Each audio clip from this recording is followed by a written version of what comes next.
Bismillahirrahmanirrahim. Assalamualaikum warahmatullahi wabarakatuh. Alhamdulillah, alhamdulillahi rabbil alamin. Wassalatu wassalamu ala asrafil anbiya'i wal mursalin wa ala alihi wa sahbihi rasulillahi ajma'in. Amma ba'd. Hadirin hadirat rahimakumullah. Alhamdulillah, puji syukur kehadirat Allah Subhanahu wa taala, yang mana Allah Subhanahu wa taala begitu banyak memberikan nikmat kepada kita, terutama nikmat iman dan Islam. Dan tak lupa juga salah satu nikmat terbesar yang diberikan oleh Allah Subhanahu wa taala kepada kita adalah nikmat di mana kita bisa merasakan indahnya bulan suci Ramadan, indahnya beribadah pada saat Ramadan, indahnya pada saat Ramadan dihadirkan oleh Allah Subhanahu wa taala dengan begitu pahala yang berlimpah ruah. Disitulah Allah masih memberikan kita umur yang panjang untuk kita bisa hadir, untuk kita bisa bersama beribadah di bulan suci yang mulia ini. Begitu banyak nikmat yang Allah berikan, sudah pantaslah kita bersyukur kepada Allah Subhanahu wa taala dengan mengucapkan alhamdulillah, segala puji-puja kita hanya total kepada Allah Subhanahu wa taala. Karena di dalam Quran Allah berfirman di dalam Al-Quran, la in syakartum la azidannakum wa la in kafartum inna adzabi lasyadid. Apabila kamu bersyukur atas nikmatku, kata Allah, maka akan aku tambah nikmat-nikmat yang akan kuberikan kepadamu. Akan tetapi para hadirin sekalian, ayat ini juga mengancam kita. Apabila kita kufur, ingat azab Allah amatlah pedih. Dan tak lupa juga salat berangkaikan salam kita hadiahkan kepada junjungan kita, Nabi besar, Nabi Muhammad sallallahu alaihi wasallam, Nabi agung yang kita puja-puji karena syafaatnya sangat kita nantikan di yaumil mahsyar kelak.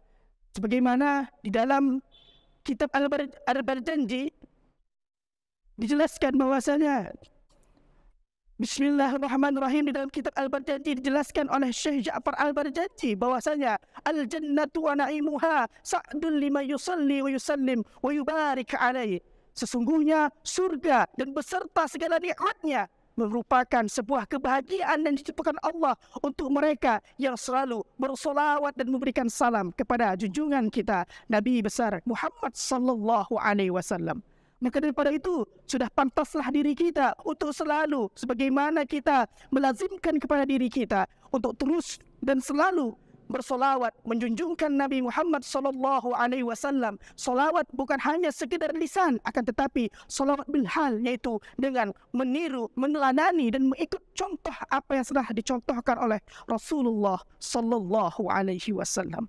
Ma'asyiral muslimin rahimakumullah. Salah satu hal yang diperintahkan oleh Allah Subhanahu wa taala adalah beribadah kepada Allah Subhanahu wa taala. Ibadah adalah sebagai bentuk rasa penghambaan kita kepada Allah Subhanahu wa taala. Ibadah adalah sebagai bentuk kita patuh dan taat kepada Allah Subhanahu wa taala. Akan tetapi ibadah bagaimanakah? Ibadah yang bagaimanakah yang mempunyai nilai di sisi Allah Subhanahu wa taala?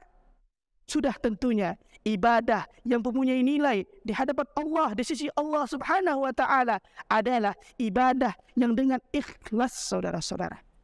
Ikhlas berarti tidak mengharapkan apapun. Ikhlas berarti kita beribadah hanya mengharapkan ridha Allah Subhanahu wa taala. Karena Allah lah segala-galanya. Allah menciptakan kita dari tidak ada menjadi ada. Allah menciptakan kita hidup di dunia bukan hanya untuk sekedar berjalan-jalan semata di dunia ini, akan tetapi tujuan Allah menciptakan kita di dunia adalah sesungguhnya sebagaimana dalam Quran bahwasanya jin dan manusia diciptakan Allah di dunia adalah untuk beribadah. Akan tetapi ibadah yang implementasinya adalah hanya total kepada Allah Subhanahu wa taala. Hadirin dan hadirat rahimakumullah, betapa banyak kita saat ini beribadah, akan tetapi ibadah kita bukan untuk Allah. Ibadah kita hanya untuk mencari pujian. Ibadah kita untuk mencari pamor di depan orang. Ibadah kita untuk mencari yang namanya followers kalau di zaman sekarang. Maka daripada itu, apakah sudah benar ibadah kita yang seperti ini? Apakah tidak malu kita kepada Allah Subhanahu wa taala? Kita beribadah bukan untuknya, akan tetapi kita beribadah untuk makhluknya juga, yang nantinya juga makhluk tersebut akan fana. Hanya Allah lah yang abadi selama-lamanya. Ma'asyiral muslimin rahimakumullah.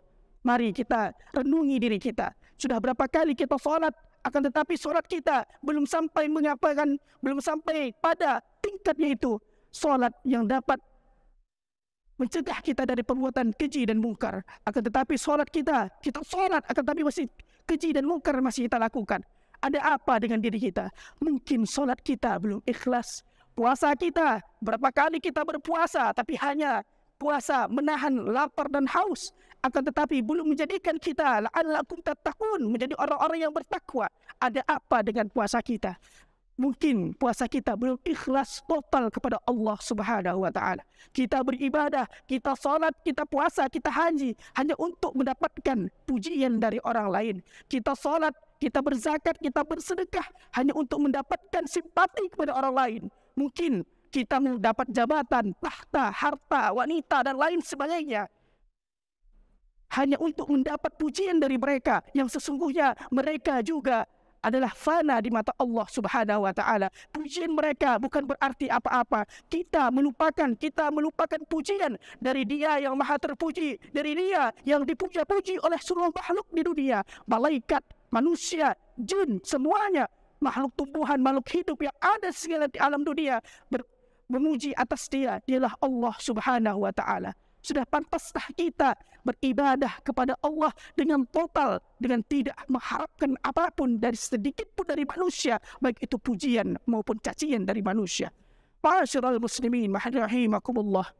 Untuk itu mari kita introspeksi diri kita. Jadikan Ramadan ini sebagai bulan melatih kita untuk benar-benar melatih kita benar-benar beribadah kepada Allah, berpuasa kepada Allah. Berpuasa kita, implementasi puasa kita hanya untuk mengabdikan diri kita kepada Allah agar kita menjadi orang-orang yang bertakwa. Sebagaimana dijelaskan di dalam Al-Quran, tujuan kita berpuasa adalah la'allakum tattaqun, mendapatkan predikat, yaitu predikat tertinggi, predikat orang-orang yang bertakwa.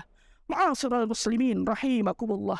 Mungkin itu yang dapat saya sampaikan, lebih dan kurang mohon dimaafkan. Mari mengaca kepada diri kita, mari kita ikhlaskan diri kita bahwasanya beribadah hanya untuk kepada Allah Subhanahu wa taala semata. Jangan mencari pujian dari manusia, karena manusia akan hina, Allah tidak akan pernah binasa. Manusia akan binasa tapi Allah akan ada selama-lamanya. Maka daripada itu, marilah kita memperbaiki ibadah kita, memperbaiki akhlak kita kepada Allah, memperbaiki rasa syukur kita kepada Allah, bahwasanya apa yang segala kita lakukan di dunia hanya semata-mata untuk Allah Subhanahu wa taala. Allahumma biqil aqwamit thariq. Wassalamualaikum warahmatullahi wabarakatuh.